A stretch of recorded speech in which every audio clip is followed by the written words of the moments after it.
If the movements of matter are due to the nature of matter, not to that of spirit, should not the movements of spirit likewise be due to the nature of spirit, not to that of matter? It might seem so, and a great part of human philosophy has been devoted to exploring this tempting path, yet the issue has been complete confusion, because the nature of spirit is not, like that of matter, to be a principle of existence and movement, but, on the contrary, a principle of enjoyment, contemplation, description, and belief. So that while spirit manifests its own nature no less freely than matter does, it does so by freely regarding and commenting on something else, either matter or essence. Its primary nature is to be secondary, to be observant and intelligent. As grammar is arbiter of the syntax of speech, yet contains no power to determine when anyone shall speak or what he shall wish to say, so spirit contains no principle to determine its own occasions, its distribution in time and place, or the facts that shall seem to confront it. It cannot originate the animal powers and passions which it comes to express. Existence and movement, even in spirit, are therefore the work of matter, while the perception, the enjoyment, the understanding of both matter and spirit are the life of spirit itself. If we deny this and insist on assigning to spirit the functions proper to matter, spirit, before we know it, has become but another name for matter in our philosophy and in our lives. In this chapter and in the next, I will endeavor to justify this assertion.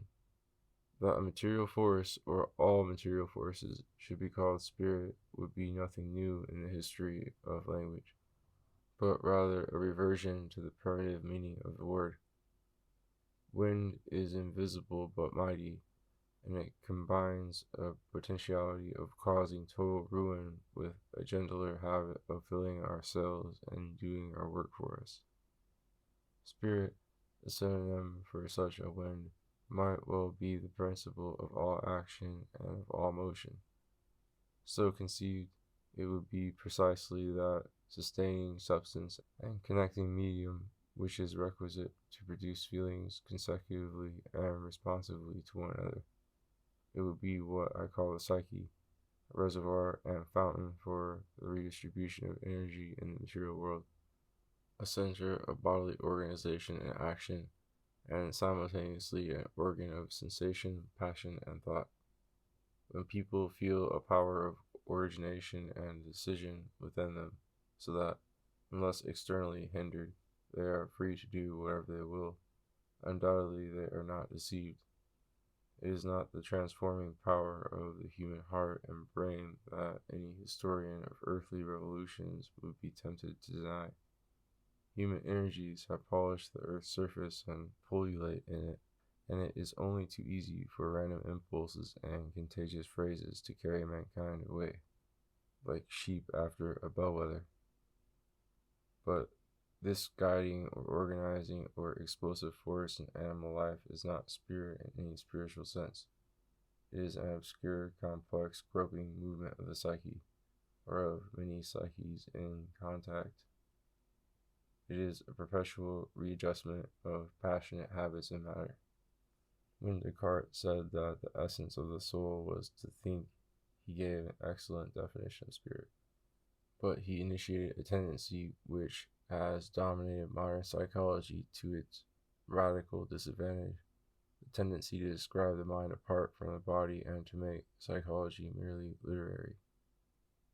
In his own system, the psyche, or principle of bodily life, was physical and mechanical, and of this true psyche, consciousness or thought could only be a concomitant manifestation, and by no means the essence or substance.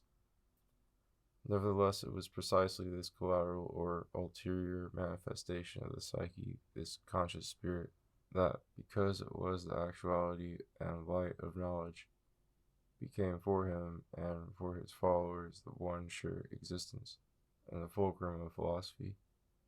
So that since his day, philosophers have tended to assert that of existence we have but the single known or conceivable instance, our own feeling or consciousness.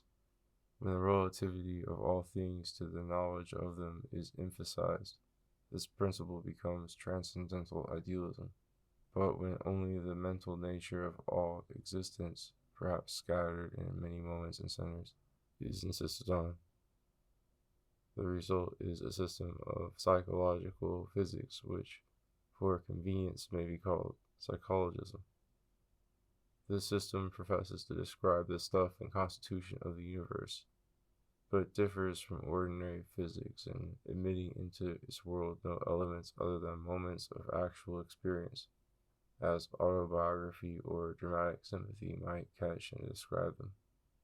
These moments, each only too real in itself, will compose all reality, with nothing latent beneath them, and nothing save other conscious moments possible beyond. Such a system, though easily conceivable in the abstract, never occurred to the ancients, and would probably never occur to any pure naturalist. Its origin is rather political and poetical. It is humanism become at once radical and sentimental. It sprang up together with Protestantism and liberalism out of a worthy but exclusive interest in the inner man. It marks the self-sufficiency of the adult moral individual, forgetful of his origins and of the external forces which sustain his being. Such reforms often end by abandoning a principle which they seemed at first to exalt, and psychologism in particular may end by denying the existence of consciousness. To one who has never distrusted the orthodox traditions of the human intellect, this conclusion may seem gratuitous and absurd, but it is justified relatively in compensation for the error of psychologism in making mind absolute and in pursuance of its critical method. For after all, consciousness is directed upon its objects and knows them before it knows itself. The impulse to reduce science to literature was native to humanism and to the whole Renaissance. How much more interesting than logic or theology was the limitless experience which literature could transcribe or suggest. Yet in life, a system of science is always involved, and the system assumed by humanists is probably naturalism, which, if pressed, is materialism. But this is assumed, as all men assume it in daily life, without stopping to defend or criticize it. To do either would be to become the victim of one of those precarious, pedantic dogmatisms which the buxom humanist despises. He lives by a loose naturalism or by a loose religious convention without examining the principle on which he is living. Nevertheless, he is quite positive about the history of the human race and the variety of its languages, customs, and opinions, including all those conflicting philosophies and religions which, if taken seriously, would prove so inhuman. He may even discourse freely about the causes of events, indulging in prophecy, and leaning towards the higher superstitions, such as the belief in inevitable progress or in laws of history. These prophecies and superstitions, however, can hardly be more than dim perspectives which he thinks he descries in the natural world. History cannot do without geography and material documents and monuments. Psychology cannot do without the words and actions of material persons. The humanist inevitably assumes nature reliably at work within and around mankind, a fact which need not prevent him, as it does not prevent the avowed materialist, from relegating the physical world to the background of his thoughts and letting these play by preference on moral and lyrical episodes. Suppose, however, that we turn this superficial humanism into a dogmatic philosophy and assert that the literary and moral sphere is absolute, so that human experience has always gone on in a vacuum, without any causes, occasions, or existing objects, other than these same successive experiences of particular minds. Would such an all-embracing psychologism compose an adequate system of the universe? For the purposes of the dramatic historian or religious moralist, I think it would. The lives of individuals, as each appears to his own memories and hopes, makes up a sort of universal Plutarch, a sufficient handbook for the cure of souls, in which material circumstances need not figure except as picturesque details or landscapes diversifying the experience of those several minds. In sentimental retrospect, a man may easily view the scenes of his childhood as having been unsubstantial, and merely a visionary stage setting to the drama of his young soul. Extending this method to the present and future, You may regard the whole world of history, science, and religion as internal to the desultory thoughts in which it is conceived. What a simplification of philosophy! What a lightening of the burden of conventional beliefs! At one stroke, the spirit seems to be liberated from all but spiritual preoccupations, and all things are reduced to so many pleasing or oppressive sensations, so many friends or enemies of our internal liberty and peace. Such were the systems of Berkeley and Leibniz, which, though very unequal in their technical elaboration, had this radical merit in common, that they were perfectly lucid and frank about the ideal or visionary nature of all the possible data of experience. These data were all necessarily inert ideas or qualities of feeling. They were essences which did not and could not exist on their own account. While they were given, they qualified the spirit that contemplated or endured them, and they might then be said to exist in the mind. But it was the perception of them that alone really existed. They were incapable of subsisting or generating one another in their own specious or objective plane. They arose and vanished in toto, as did the whole phenomenal world, with every movement of attention. Thus all images and terms of thought were impotent and unsubstantial, yet they were not unmeaning. On the contrary, it was the very secret of their being that they were signs.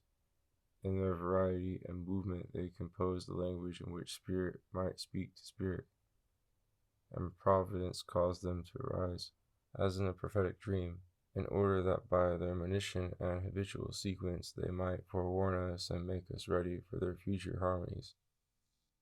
These systems were essentially theological. They invited mankind to substitute a metaphysical faith and a metaphysical power for the animal faith in matter by which we are accustomed to live. Verbally, the exchange was easy, and might even be emotionally accepted at certain moments of spiritual exaltation by a person like Malebranche, accustomed to think religiously. But the religiosity of Berkeley and Leibniz was only official. Their idealism was, and was intended to be, perfectly mundane. Common sense, science, and commerce had no cause to take alarm at it, nor religion to take comfort.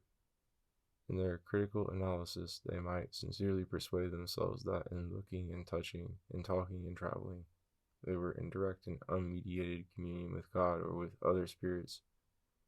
But God, at least, was comfortably pledged never to act otherwise than as if matter were acting for him. The muscular idealist could remain wedded in heart and imagination to that material world which he denied in his verbal doctrine. Learning, business, and propaganda, tar water, and diplomacy might occupy him far more absorbingly than any prayerful vision of God, or any suspense of wondering hope on the daily manna of sensation. Indeed, even in theory, these philosophers were but half idealists. If they had so easily swept matter away from the landscape of nature, which indeed is a mere image, it was only because, wittingly or unwittingly, they had packed away all the potency of matter and all its organization into the mysterious mechanism of each soul, and into the mysterious interaction of one soul with another. Spirit had not only become again a wind and a visible power, but each spirit separately, or the swarm of spirits collectively, had become a world of unfathomable generative processes, a world far less observable, and no less mechanical than the earth and sky of vulgar philosophy. These souls without bodies continued to be full of hidden potentialities and blind passions. They lasted through a time which, being common to them all, was not specious and imaginary, but physical and independent of the temporal perspectives within each of them. They were buffeted by collateral contacts or compulsions which virtually subjected them to existence in a physical space. If they did not exert physical force upon one another, or at least they interchanged telephonic messages through a sort of central exchange established in the divine mind. Remove matter, thought Berkeley, and you remove all danger of atheism. It did not occur to him to ask in what respect God would differ from matter if the divine function was simply to excite sensation and to supply a medium for psychic telegraphy. He blindly supposed that the alternative to matter was the God of Christianity. Verbally, the exchange was easy, and might even be emotionally accepted at certain moments of spiritual exaltation by a person like Malebranche, accustomed to think religiously. But the religiosity of Berkeley and Leibniz was only official. Their idealism was, and was intended to be, perfectly mundane. Common sense, science, and commerce had no cause to take alarm at it, nor religion to take comfort. In their critical analysis, they might sincerely persuade themselves that in looking and touching, in talking and traveling, they were in direct and unmediated communion with God or with other spirits. But God, at least, was comfortably pledged never to act otherwise than as if matter were acting for him. The muscular idealist could remain wedded in heart and imagination to that material world which he denied in his verbal doctrine. Learning, business, and propaganda, tar water, and diplomacy might occupy him far more absorbingly than any prayerful vision of God, or any suspense of wondering hope on the daily manna of sensation. Indeed, even in theory, these philosophers were but half idealists. If they had so easily swept matter away from the landscape of nature, which indeed is a mere image, it was only because, wittingly or unwittingly, they had packed away all the potency of matter and all its organization into the mysterious mechanism of each soul, and into the mysterious interaction of one soul with another. Spirit had not only become again a wind, an invisible power, but each spirit separately, or the swarm of spirits collectively, had become a world of unfathomable generative processes, a world far less observable, and no less mechanical, than the earth and sky of vulgar philosophy. These souls without bodies continued to be full of hidden potentialities and blind passions. They lasted through a time which, being common to them all, was not specious and imaginary, but physical and independent of the temporal perspectives within each of them. They were buffeted by collateral contacts or compulsions which virtually subjected them to existence in a physical space. If they did not exert physical force upon one another, at least they interchanged telephonic messages through a sort of central exchange established in the divine mind. Remove matter, thought Berkeley, and you remove all danger of atheism. It did not occur to him to ask in what respect God would differ from matter if the divine function was simply to excite sensation and to supply a medium for psychic telegraphy. He blindly supposed that the alternative to matter was the God of Christianity, but we know that his psychological skepticism, when carried out, will undermine all Christian legend and all Christian cosmology. A God who was a supreme spirit, like the God of Aristotle and Plotinus, would be immutable. His action on the world could only occur through an eternal attraction or effluence, enabling or soliciting matter to take such forms as matter at each point might be capable of taking. If we wish to avoid this conclusion, and to regard divine action as incidental and occasional, God becomes a natural being, like the gods of legend and mythology, living in time, discovering piecemeal his own preferences, recasting his plans, and parrying the blows of fortune or of free will in others, like any proud animal, with ever fresh ingenuity and explosions of temper. Such are the moral powers actually at work in the world. Some of them might be superhuman, but in any case they would be internal to the field of action and would inhabit the material agencies by which they were manifested, so that the belief in interaction and intercommunication between so-called spirits is really a belief in the realm of matter and in the interplay there of various living centers. This conclusion is indeed implicit in the principle by which the realm of matter is posited in the beginning. If spirits are agents, they can be discovered only by being posited in the field of action. and only by virtue of their functions there. Like matter, they will be names for the responsive and calculable energies which are there at work.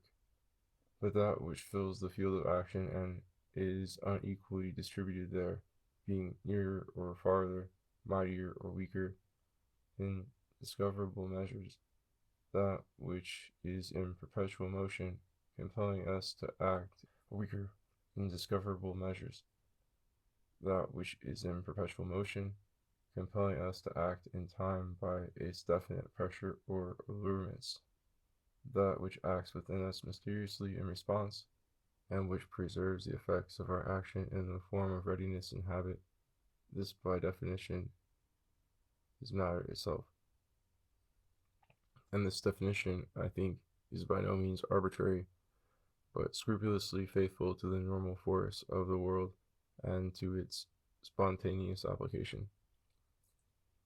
Therefore, the spirits posited by Berkeley, Mellenbranch, and Leibniz, or anyone who thinks of spirits as powers, are simply mythological names for certain operations of matter, poetically apprehended and turned into dramatic units with reference to the observer's interests or emotions. Human spirits are such mythological units corresponding to the actions or surviving effects of human bodies. And God is such a mythological name for the universal power and operation of matter. Indeed, the more critical advocates of psychologism have abandoned, at least in theory, all notion of spirits, powers, or agents, and for them the universe is composed exclusively of momentary feelings for whose existence, number, quality, or order no reason at all can be given or required. It is perhaps not very clear to a materialist how sensations arise in bodies, but it is clear to the pure psychologist how they should arise in nothing and out of nothing. It is true that existence is contingent in any case and ultimately groundless, but in psychologism this initial marvel is continually recurrent. Sensations and ideas are supposed to be many. Each pops of itself into existence. Yet nothing, since nothing else exists, can possibly condition their genesis or subtend their variety. Sensations and ideas are supposed to be many. Each pops of itself into existence. Yet nothing, since nothing else exists, can possibly condition their genesis or subtend their variety. Each, no less than the order of all, is absolutely uncaused and might just as well have been entirely different. Nevertheless, the advocate of psychologism seems never to doubt that they all spring up as seasonably as the leaves of a tree. They seem to be miraculously revealed to him, who is at any moment only one side of them, in their variegated character and precise distribution. Something which he says is nothing compels each to bide its own time and makes it cognizant of the existence and order of the rest. This assumption of inexplicable transcendent knowledge is so lightly made because psychologism is not an original or primary conviction, but a critical reform introduced into a conventional naturalism. Its categories are secondary naturalistic categories, those of history and social imagination, and they are employed unchallenged after the primary categories. Those of action and practical art have been theoretically abandoned. But this reliance on the secondary is fallacious and must be short-lived.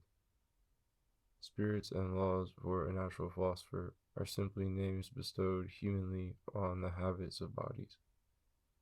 Remove the bodies, and the spirits and laws have lost their sole natural status and means of manifestation. Nevertheless, the literary psychologist may still live on for a while, like the ruminating camel in the desert, on the momentum of his unconsumed moral provisions, and he may imagine spirits and laws to retain their office in respect of his private experience, after they have lost their meaning and application in nature. He He may deny the natural world and yet suppose himself living in a natural society. That psychologism leans throughout on a tacit materialism appears clearly in the only principle which, so far as I know, it has ever invoked to describe the course of immediate experience. I mean the principle of association of ideas. This principle is clearly secondary. At best, it is a principle of revival, occasionally exemplified in memory and reverie. Even supposing what is manifestly false, that we always reviewed events in the order in which they first occurred. How should this law explain the order in which they arose originally? Yet the original order of events is the very subject of natural philosophy, the one thing which science and practical art are concerned to discover and to understand. And of this order, association affords no explanation. If psychologism were not implicitly materialistic, it would be a proclamation of complete isolation and helplessness in the midst of a presumable chaos. Each man at each moment would tremblingly be the sensation he was, and if that sensation placed him in the presence of any imagined story or any fantastic world, nothing whatever would indicate that this groundless experience of today would have any sequel tomorrow. This is actually the attitude of moral anarchists, such as some of the heroes of modern fiction and some of the authors, who seem actually to take seriously the romantic conceit that experience is something absolute. But sanity assumes the opposite, and the prosperous arts which are the fruit of sanity prove that experience is a perpetually evanescent and most sensitive index to an order of nature beneath it. Let us still suppose, however, that the universe might be simply a multitude of islets of feeling, each existing for itself.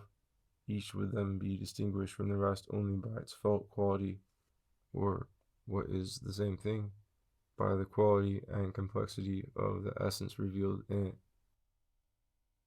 There would be a sort of nebula of states of mind, and we should have to ask ourselves in what sense and in what medium, if in any, they could be said to be successive or in any way earlier or later than one another.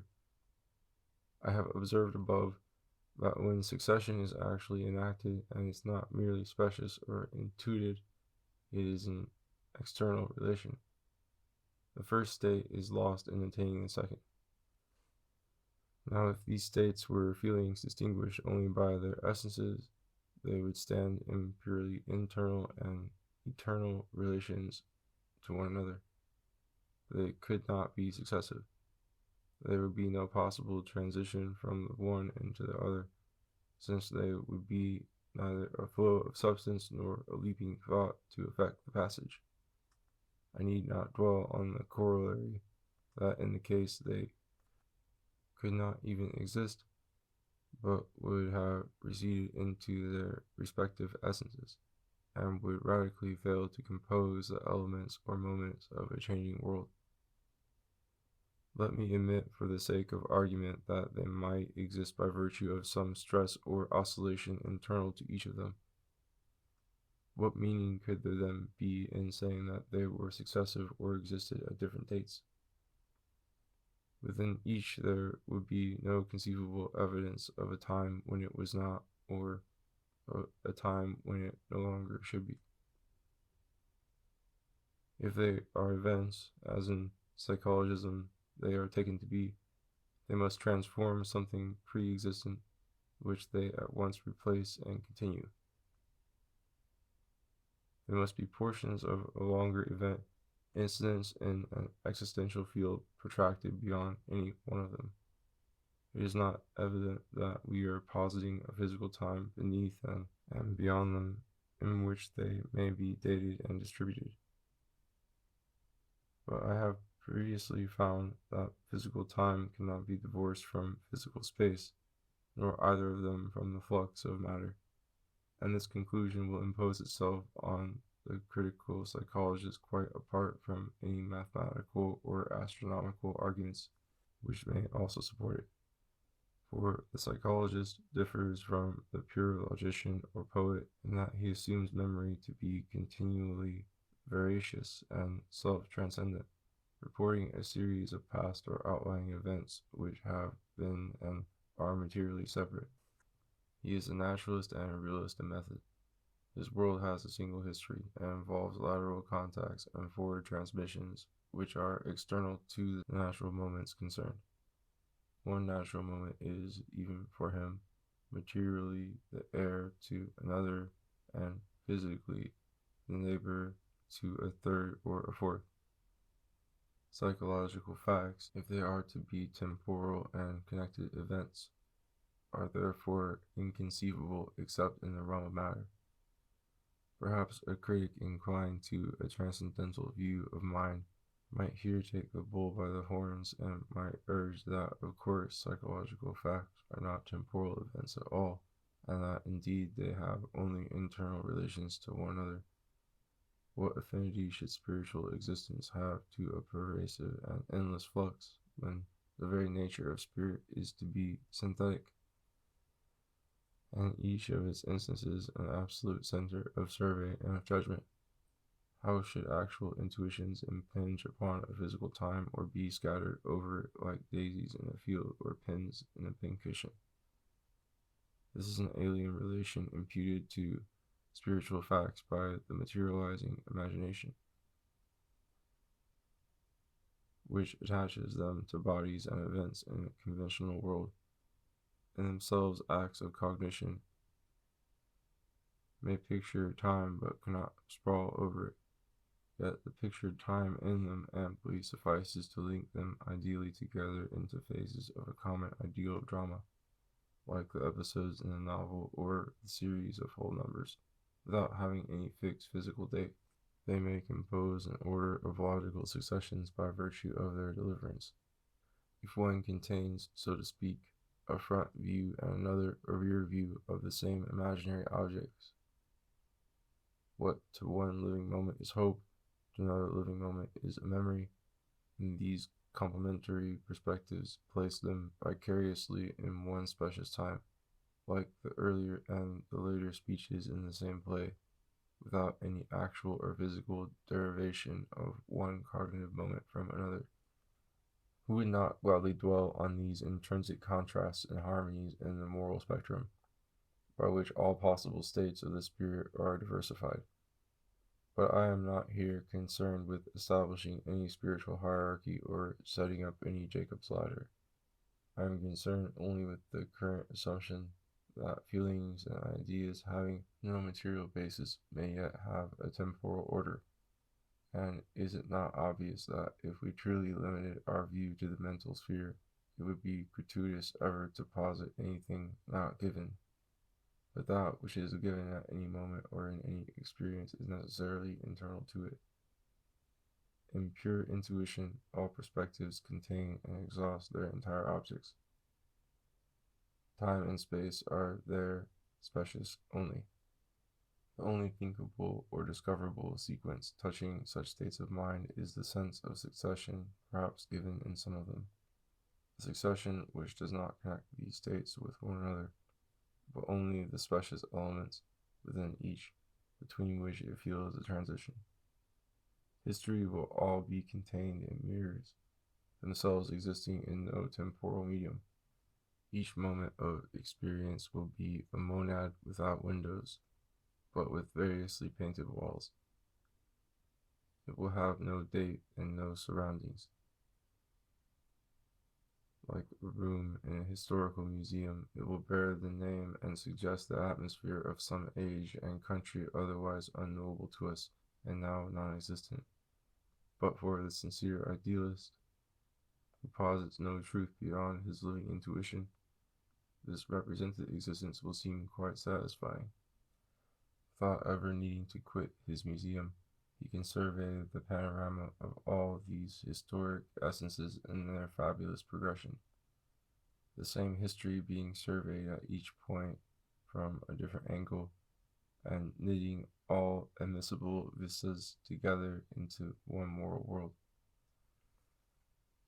We are at the threshold of transcendental idealism, To pass through, we need only add this reflection, as all given times or spaces must be imaginary and internal to the act of intuition which surveys them, so the assumed multiplicity of these acts must be self-imaginary and internal to the idea or sense of their multiplicity.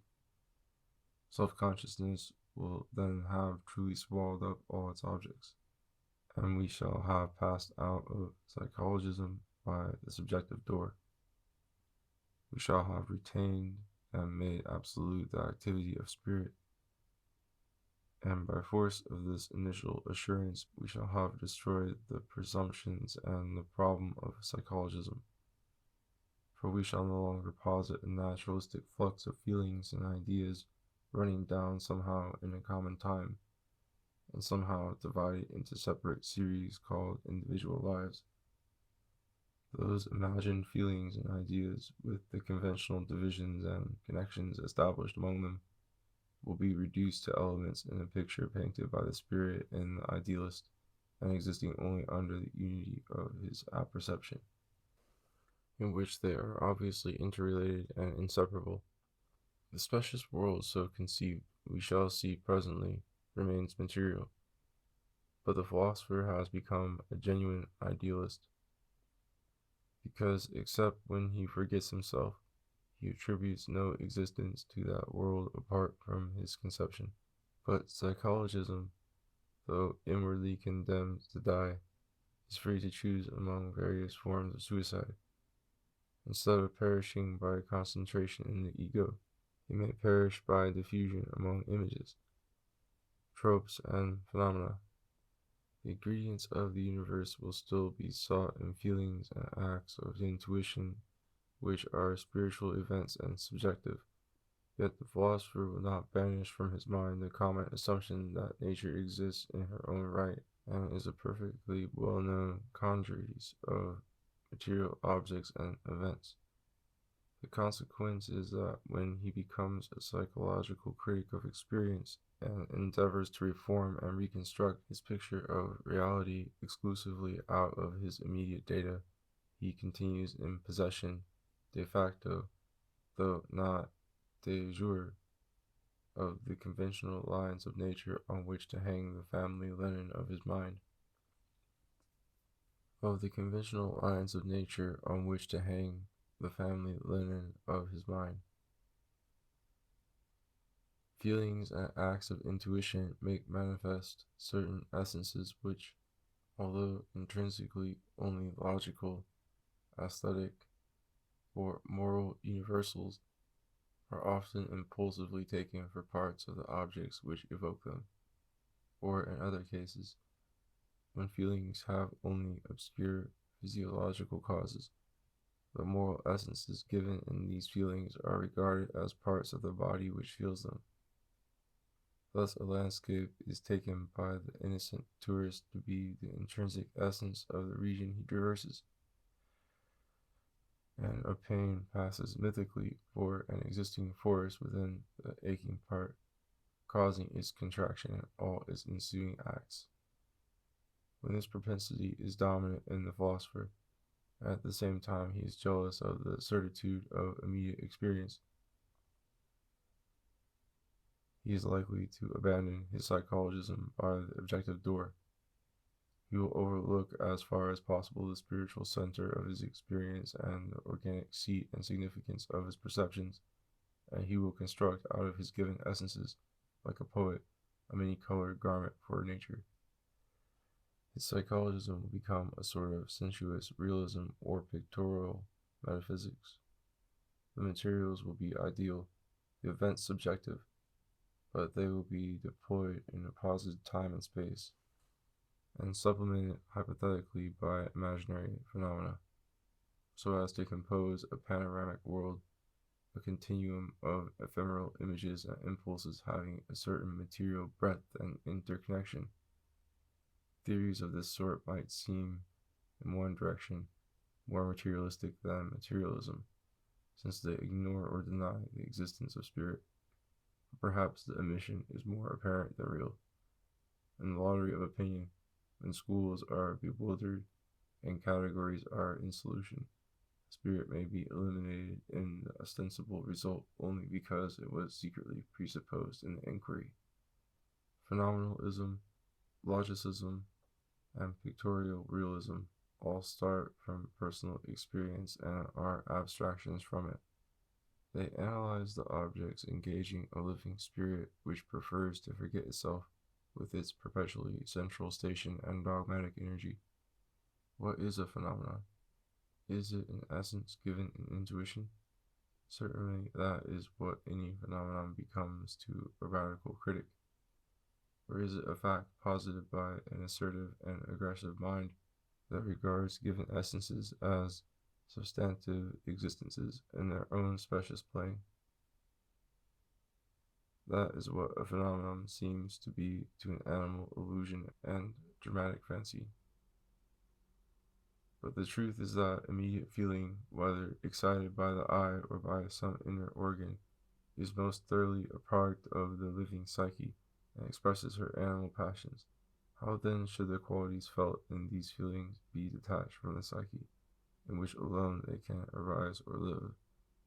How should they subsist, dead, dried, and insensible, in the external cosmic order of the objects posited and encountered in action? Nor is it only the trembling visions visiting the soul that suffer and die in that transposition. The dynamic objects for which they are substituted suffer an equal injury, for these are now emptied of their active, unfathomable substance, which renders them coordinate with the active self in our own bodies. They are reduced to films and conceived surfaces, if not to mere words or mathematical equations.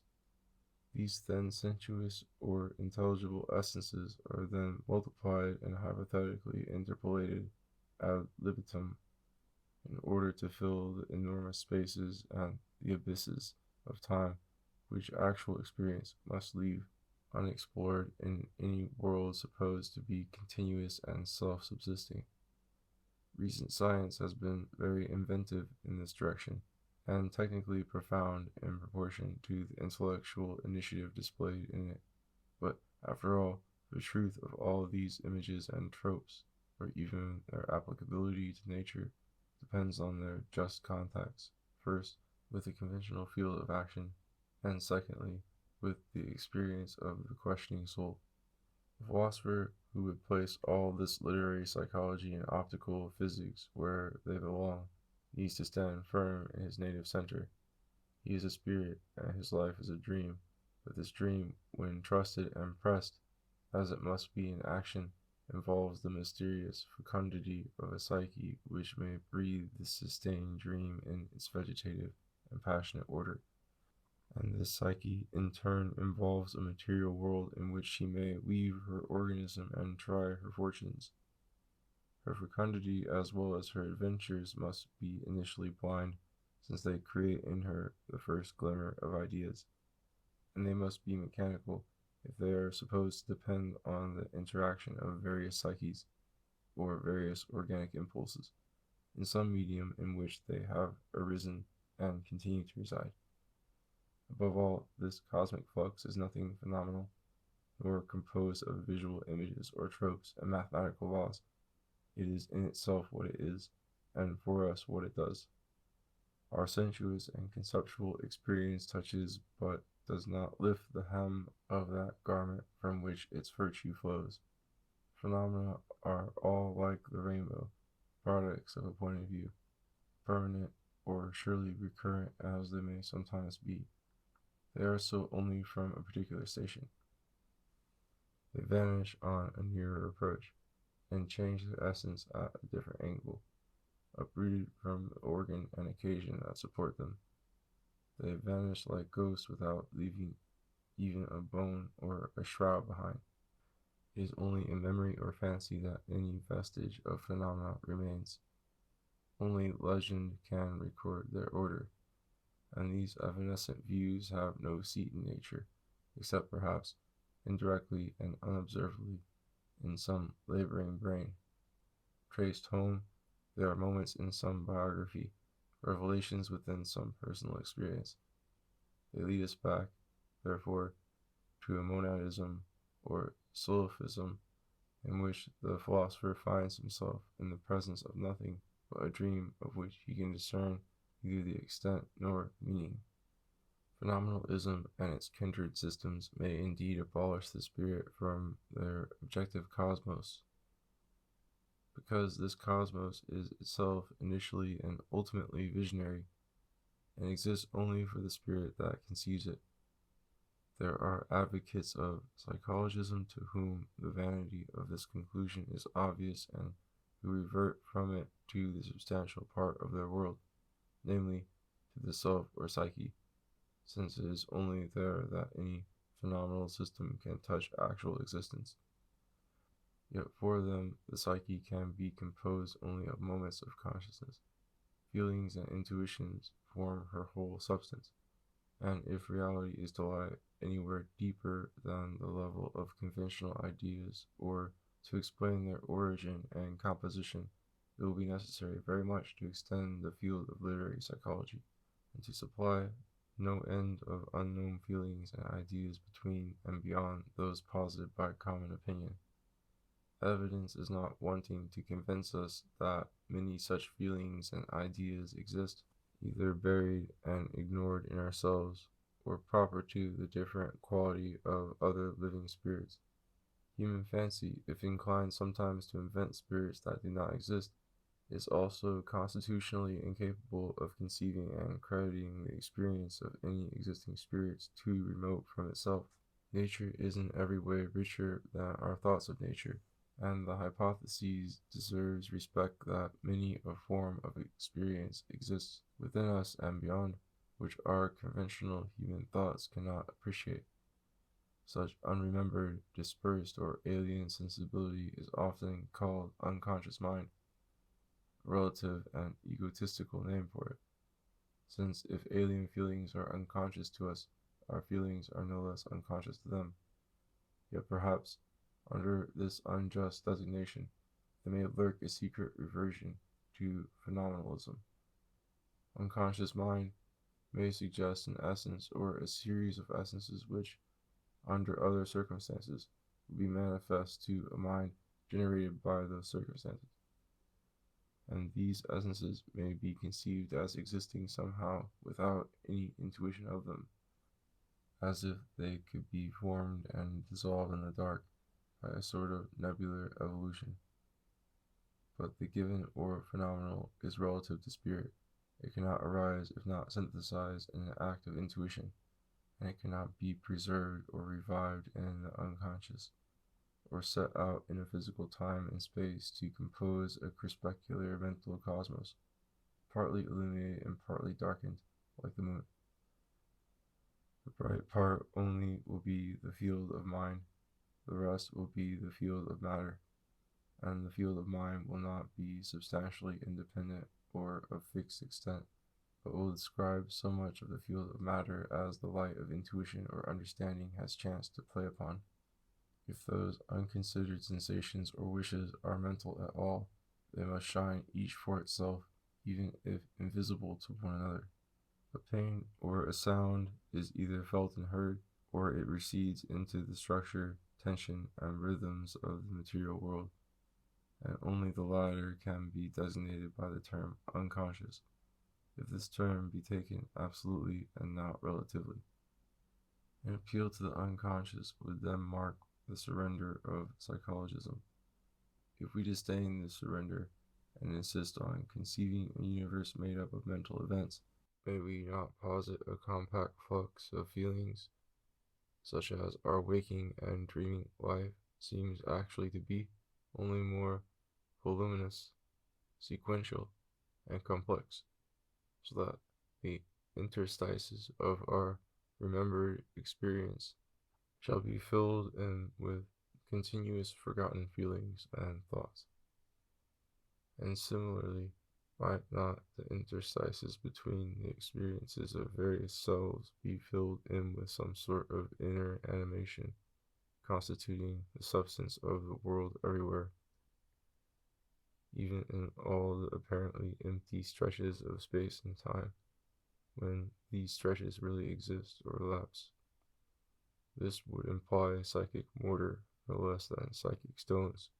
Not only would all reality be a flux of feelings and imagery, as in a dream, but all dreams, divide them as we may into dramatic episodes and private lives, would be continuous and mutually derivative, so that no dream would ever begin save by continuing or uniting previous dreams, nor end save in the act of generating new ones. This seems to be a logical possibility. Panpsychism is free from that covert reliance on matter by which all other idealisms subsist, and it seems less superficial. Its universe is composed of states of mind, generating and emptying into one another, so that while its substance is feeling to the satisfaction of our pensive self-consciousness and moral pride, this feeling is distributed and condensed just as matter would be in a material world. Therefore, while panpsychism seems to cover the whole realm of matter and so to render other matter superfluous, the question is how far it differs from materialism in its texture. Is it anything but materialism strained through a psychological sieve? The use of psychological or even mythological language, as is done in psychoanalysis, would not be of great consequence if physical facts and relations were always signified. But the axiom of panpsychism is that all facts are mental, and the question arises, how can mental facts compose a natural world? If the relations between them are mental, they are not natural. If they are natural, they are not mental. There is, for instance, a felt continuity in mental life, of which many a moment is conscious. But this felt continuity within given perspectives is not an actual continuity between successive events. The first moment of life begins without consciousness of beginning, and the last moment ends without possible consciousness of having ended. If in any experience the first moment were also the last, as in some sense is always the case, since each moment has a self-existent life which cannot be stretched, this isolated moment of consciousness would not be aware of its punctiform station in the world of events, but would look before and after, and blankly about, as if it had cognitive dominion and large participation in the material universe to which its organ belongs. It has such participation spiritually, being spiritual itself, but the dramatic vista within it cannot enable it to pass physically out of itself into the next actual feeling. Those features in its internal revelation between which a felt continuity obtains are given essences, here forming a perspective in which moments are not self-existent, but imperfectly realized by virtue of felt contrast, and therefore inseparable.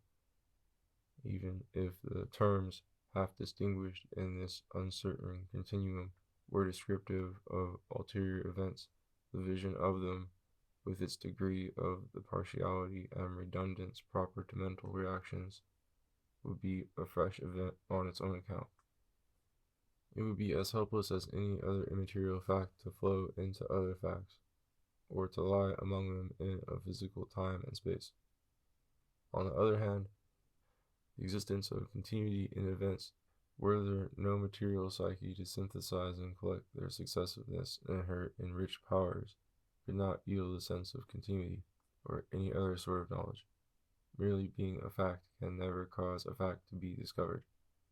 An organ of sense must first become sensitive to that fact and must impose some subjective view of it on intuition. In a world of mental events, all the connections of these events must still remain physical. They cannot be numbered among those events. It is therefore not true, even on this view, that the world is composed of mental events exclusively. They are assumed to impinge on a deeper medium in which they arise, and which supplies all their existential relations. Perhaps without altogether dismissing these considerations, it might be urged that there is one spiritual reality, the will, which supplies precisely the transitive bond required between living moments. What is this will? All that a literary psychologist can consistently understand by the word is the sense of willing, the feeling of glad action, the preferences, expectations, wishes, purposes, and decisions which may traverse his mind. Did he conceive the will to be a transitive power by which ulterior states of mind were positively created or transformed? He would be appealing to something physical or divine beyond consciousness, something of which the wishes or decisions occurring in consciousness would be only omens or symptoms. Energetic idealists are victims of an illusion. The more they insist on will, life, vital impulse, or the eternal feminine, the more decidedly they turn away from synthetic mind and lay up their treasures in the flux of matter. What else is that mounting energy which they feel within themselves and in all nature, and which they justly recognize as far deeper and more pervasive than any images or conceptions of the reasoning mind? An immense and intricate flow of substance has formed their organisms, and thereby determined their purposes and passions. For evidently purposes, wishes, and preferences are just as secondary, just as much synthetic and expressive, as are the data of sense, and all images and memories. All these are bred in animal organs and presuppose a prior direction of unconscious life. Panpsychism accordingly involves and posits the realm of matter, for it disposes the elements known to literary psychology in a cosmic system which they can neither compose nor support. The panpsychist merely maintains, what in some sense may be quite true, that the realm of matter is throughout animate, and he chooses to regard this animation, in deference to his humanistic and literary habit of mind, as substantial, ignoring the far deeper fatality which he can hardly deny, by which all this animation is distributed, a fatality which, when recognized, posited, and studied, alone justifies any mind in imagining and addressing certain other minds or its own natural destinies. There is a final or vanishing form of panpsychism in which this implication is virtually omitted, and the universe is said to be composed of mind stuff or matter of such a sort that mind may arise out of it. This is a radically different theory from the panpsychism considered above, in which minds or sensations, conscious though perhaps feeble and vague, were made the stuff of the universe.